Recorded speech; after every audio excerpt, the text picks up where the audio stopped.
जय हिंद दोस्तों। उम्मीद करता हूँ मेरी यूट्यूब फैमिली बहुत ज़्यादा अच्छी होगी और आप हमारे साथ रेगुलर जुड़े हुए हो। तो भैया आपके मन में जो टेंशन थी, वो डर थे, वो सब ख़त्म हो चुके होंगे। अगर आप नए जुड़ रहे हो हमारे साथ, उम्मीद करता हूँ आपके भी जो टेंशन है, आपके मन में जो डर चल रहा है रिकवरी एजेंसियों की वजह से, जो आपने मन में एक हरासमेंट पैदा हो रखी है, आप दिन भर में परेशान हैं, दिन भर खाना खाने से भी परेशान हैं, दिन भर उनके फ़ोन आ रहे हैं, मैसेज आ रहे हैं और आप उनसे परेशान हो। तो भाइयों, ये वीडियो आपके लिए ही बनाई गई है। अगर आप चैनल पर नए हो तो चैनल को सब्सक्राइब कर देना, वीडियो को लाइक कर देना, जितना हो सके शेयर कर देना, ताकि आप लोगों तक हम ये इन्फॉर्मेशन दोबारा देते रहें। चैनल पे हम अपनी लाइव स्ट्रीमिंग भी चालू करते हैं, रोज़ाना की हमारी लाइव स्ट्रीमिंग रहती है, इसलिए आप बेल नोटिफिकेशन भी ऑन कर लेना, ताकि जैसे ही हम लाइव पर आएँ या हमारी कोई नई वीडियो अपडेट पे आए तो भाइयों आपके नोटिफिकेशन पर आपको मिल जाए। और भाइयों, कमेंट में अपने शहर का नाम ज़रूर बता देना, ताकि हम आपको बता सकें कि आपके शहर में रिकवरी एजेंट आ सकते हैं या नहीं आ सकते। वीडियो में एम रखते हैं हम 200 लाइक का, उम्मीद करता हूँ आप कंप्लीट करवा देंगे। भाइयों, रिकवरी एजेंट क्या है? ये रिकवरी एजेंट ये क्यों आते हैं, किस लिए आते हैं, इस वीडियो में आपको पूरी जानकारी हमारे द्वारा प्रोवाइड की जाएगी। भाइयों, जब आप किसी भी लोन की किस्त नहीं भरते हो तो भाइयों आपके ऊपर जो सबसे ज़्यादा परेशानी खड़ी होने वाली है वो है सिर्फ और सिर्फ एक रिकवरी एजेंट की, और उसके अलावा आपका जो है सिविल डाउन करने की। इसके अलावा भाइयों ऐसा कोई भी प्रावधान नहीं है। तो भाइयों, वीडियो को पूरा अंत तक देख लेना, ताकि आपको आपके अधिकार का पता चल सके, आपके साथ क्या क्या हो सकता है। इस वीडियो में आपको पूरी जानकारी प्रोवाइड कराई जाएगी। भाइयों, सबसे पहले आप सुन लीजिए, चाहे वो सिक्योर्ड लोन है चाहे वो अनसिक्योर्ड लोन है, दोनों में रिकवरी होती है। सिक्योर्ड लोन में जो रिकवरी होती है या फिर अनसिक्योर्ड लोन में जो भी रिकवरी होती है, भाइयों आपका जो अधिकार है वो आपको जानना बहुत ज़्यादा ज़रूरी है। आपके पास दिन भर 50-100 कॉल आ रही हैं, एक भी कॉल नहीं आएगी आपके पास। अगर आप इस तरीके से अपने जो चंगुल से आप बाहर निकलना चाहते हैं, जो लोन की किस्त आप टाइम से नहीं भर पा रहे हैं, आपके साथ कोई मजबूरी है, कोई परेशानी है, उम्मीद करता हूँ परेशानी कुछ टाइम में आपकी हल हो जाएगी और जो आपके मन में टेंशन है वो इस वीडियो से ख़त्म हो जाने वाली है। भाइयों, सबसे पहले तो हम बात कर लेते हैं इन लोन ऐप कंपनियों के बारे में जो इस समय आप लोगों के साथ हरासमेंट पैदा कर रही हैं।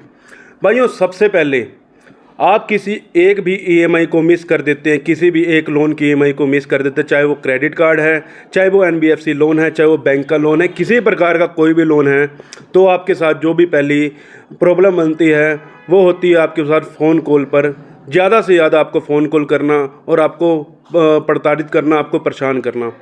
जैसे ही आपकी पहले किस्त बाउंस होती है, उसके बाद इनके दिन भर में 50-100 मैसेज और 50-100 कॉल आनी शुरू हो जाती हैं।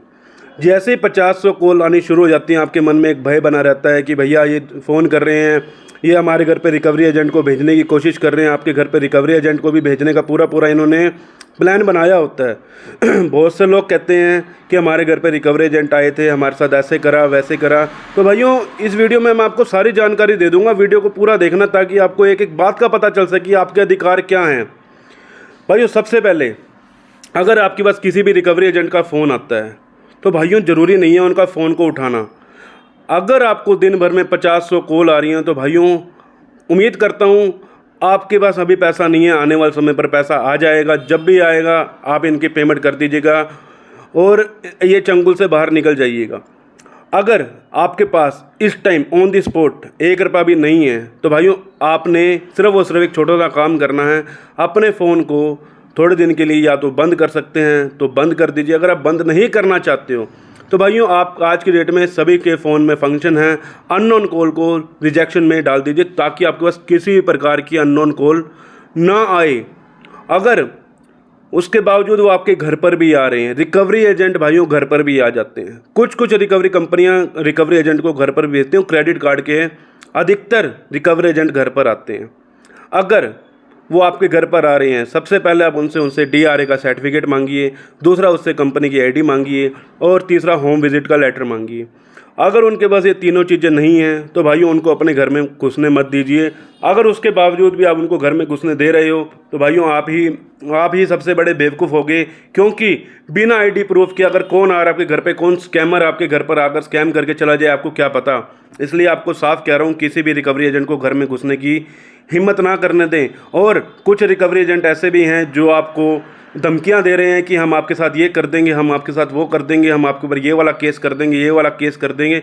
तो भाइयों रिकवरी एजेंट किसी प्रकार का कोई भी केस नहीं कर सकता, ना ही किसी रिकवरी एजेंट के हाथ में कोई केस करने का प्रावधान है। अगर प्रावधान है भी सही तो वो कोर्ट में है। कोर्ट वाले अगर कोई आपको नोटिस भेजते हैं किसी प्रकार का, अगर मान के चलो आपके पास कोई भी नोटिस आता है, चाहे वो रिमाइंडर नोटिस आ रहा है या फिर आपके पास डिमांड नोटिस आ रहा है या फिर आर्बिट्रेशन का नोटिस आ रहा है, वो भी एक तरह के नोटिस ही हैं जिसमें सिर्फ आपको बताया जा रहा है कि भैया आप अपनी लोन की किस्त भरते हैं। आर्बिट्रेशन में ये है, आर्बिट्रेशन में ये हो रहा है भाइयों।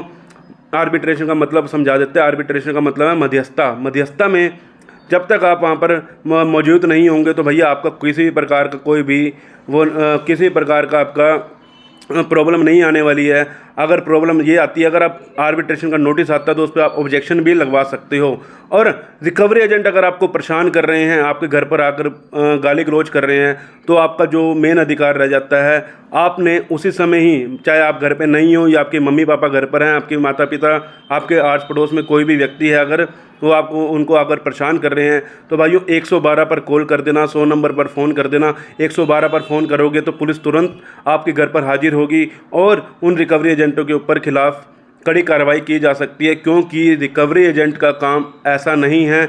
आरबीआई के रूल्स हैं। अगर आरबीआई ने एक ही चीज़ बोल रखी है, अगर रिकवरी एजेंट आपके साथ कोई भी हरासमेंट करते हैं तो भैया उनके ऊपर कड़ी कार्रवाई की जानी चाहिए। सिर्फ रिकवरी एजेंट का जो काम रह जाता है, आपका जो डाटा है वो दिखाने का, सर आपकी ये पेमेंट है, इनको क्लियर करा दीजिए। इसके अलावा रिकवरी एजेंट आपको कुछ भी नहीं कह सकता। तो भाइयों आपका अधिकार है, समझ जाइए और जान जाइए, क्योंकि कुछ लोग ऐसे हैं जो आपको इतना परेशान कर रहे हैं, इतना हद से ज़्यादा आप लोगों के साथ गाली गलौज कर रहे हो। तो भैया इसमें गाली गलौज नहीं होती। अगर उनके पास डीआरए का सर्टिफिकेट है और उनके आईडी प्रूफ भी है और होम विजिट लेटर भी है तो भाइयों उसके बाद, क्योंकि जो डीआरए का सर्टिफिकेट उसी रिकवरी एजेंट को मिलता है जिन्होंने 100 घंटे की पढ़ाई की होती है रिकवरी एजेंट की, और उनकी जो पढ़ाई में उनको एक ही चीज़ समझाई जाती है कि भाइयों आपने अपने कस्टमर से प्यार से बात करनी है, अपने कस्टमर को आपने किस तरह हैंडल करना है। रिकवरी जो हैंडल करने का जो तरीका है, सिर्फ और सिर्फ आपके पास आएंगे, अपना डाटा वगैरह लेकर आएंगे, आपका सर ये आपकी पेमेंट बकाया है, आप इसकी पेमेंट को क्लियर कर दीजिए। और उससे ज़्यादा उनके पास सिर्फ और सिर्फ एक ही चीज़ का रह जाता है कि सर अगर आपके पास पेमेंट नहीं है, भाइयों मैं आपको बता रहा हूँ, अगर आपके पास पेमेंट नहीं है तो आपने रिकवरी एजेंट को एक ही बात बोलनी है, अभी मेरे पास पैसा नहीं है, जैसे ही मेरे पास पैसा आएगा मैं तुरंत कंपनी को पे कर दूंगा। और किसी भी अनपढ़ गवार रिकवरी एजेंट को 1 रुपया भी देने की ज़रूरत नहीं है। अगर आप रिकवरी एजेंट को 1 रुपया भी देते हो तो भाइयों वो हो सकता है आपका जो पैसा है वो रिकवरी एजेंट के खाते में जाए, आपके खाते में ना जाए। तो भाइयों उम्मीद करता हूँ आप लोग रिकवरी एजेंट से किस प्रकार बचना चाहते हैं, किस प्रकार आपको जो प्रताड़ित हो रही थी, किस प्रकार आपको हरासमेंट का सामना करना पड़ रहा था। तो भाइयों रिकवरी एजेंट से 1% भी परेशान होने की ज़रूरत नहीं है। अगर आपको फिर भी डर लगता है, मेरी बहुत सारी वीडियोस पड़ी है रिकवरी एजेंटों के ऊपर जिसमें मैंने विद प्रूफ भी बता रखा है। अगर रिकवरी एजेंट आपके साथ परेशानी करते हैं, कोई भी हरासमेंट पैदा कर सकते हैं, तो भैया उसके लिए आरबीआई का जो नियम है, अगर आपके साथ कोई वीडियो, आपके पास कोई फ़ोन करके गाली गलौज कर रहा है और आपके पास उसकी रिकॉर्डिंग है, तो आरबीआई को भी टैग कर उस परेशानी से बहुत जल्दी बच सकते हो। क्योंकि रिकवरी एजेंट अगर आपके साथ गाली गलौज बदतमीजी कर रहा है तो भाइयों कंपनी के ऊपर भी इसका दबाव बनाया जा सकता है, कंपनी पर भी रोक लगाई जा सकती है अगर आपको किसी भी प्रकार का रिकवरी एजेंट आपको परेशान कर रहा है तो। और रिकवरी एजेंट आपको किसी भी प्रकार से परेशान नहीं कर सकता। अगर आपको बात करनी है कंपनी से डायरेक्ट बात करो, कंपनी से बात करके आप इस चीज़ का हल निकालिए। अगर मान के चलो आपके पास डिमांड नोटिस आ रहा है, डिमांड नोटिस पर भी आप एक लेटर तैयार कर आप ऑब्जेक्शन लगवा सकते हो कि भैया अभी मेरे पास पैसा नहीं है, मैं जैसे ही मेरे पास पैसा आएगा मैं आपको क्लियर करवा दूंगा। या आर्बिट्रेशन का भी आपके पास कोई भी नोटिस आता है तो आप उसके ऊपर भी रोक लगवा सकते हो अपने द्वारा। आप किसी भी एडवोकेट से आप इस चीज़ के लिए संपर्क कर सकते हो। अगर आपको नहीं पता तो भाइयों आप हमसे भी संपर्क कर सकते हो, हम आपको एडवोकेट भी हायर करवा देंगे। तो भाइयों अगर जानकारी पसंद आई है तो भाइयों वीडियो को लाइक ज़रूर कर देना। मिलते हैं किसी और इन्फॉर्मेटिव वीडियो के साथ। जय हिंद, जय भारत।